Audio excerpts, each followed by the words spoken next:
محمد من سوريا من الشام. قد ايه صار لك بتركيا يا محمد؟ صار لي حوالي تقريبا 14 سنة. تمام. نحن اليوم رح نسألك سؤال، هل فعلا هي انه الغربة هي موت بطيء وشو الاسباب؟ هلا بتختلف هذا الكلام من اعمار، سبحان الله. يعني انا مثلا تغربت من انا وصغير. فما بحس اني بتاثر مثل الناس اللي طالعه عمرها اكبر مني.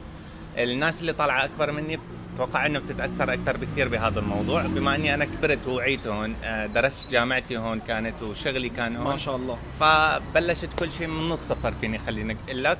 بس الناس اللي جايه بدها تبلش وترجع حياتها من الصفر، وهي عدم مؤاخذه عمرها 30 ولا 25 ل 30 خلينا نقول ولا 40 سنه، فهذا رح يحس بعجز كثير اكيد هون. يعني انت بوجهة نظرك انه الواحد اذا تغرب على صغر ممكن هذا الموضوع يكون اسهل لإله؟ طبعا اكيد هذا الشيء بيختلف، لانه كلياتنا اليوم بنتفق انه الغربة ما بتخلى من الصعوبات. شو اكثر موقف او شغلة صارت معك بالغربة اثرت فيك؟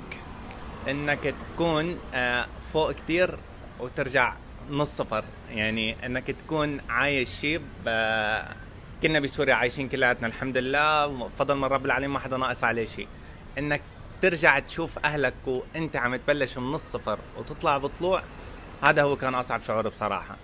اليوم بعد تحرير سوريا لو خيروك ترجع تعيش بسوريا ولا تضلك مكمل هون، شو بتختار وشو هي الاسباب؟ اكيد برجع على سوريا، اكيد. هيك جزما؟ اكيد برجع على سوريا، بس اللهم بنستنى نحن يصير فرص للشباب اكثر، يصير في إلنا شغلات اكثر نقدر نحن من وراها انه نوقف سوريا على رجلها، نرجع من اول الله وجديد. تعالى. طيب اليوم اذا حدا عم يسمعك من اهلك او ناسك او حتى اصدقائك او حتى اولاد بلدك، شو ممكن توصل لهم الرسالة عن الغربة؟ انه كلياتنا قادرين نعمرها سوا.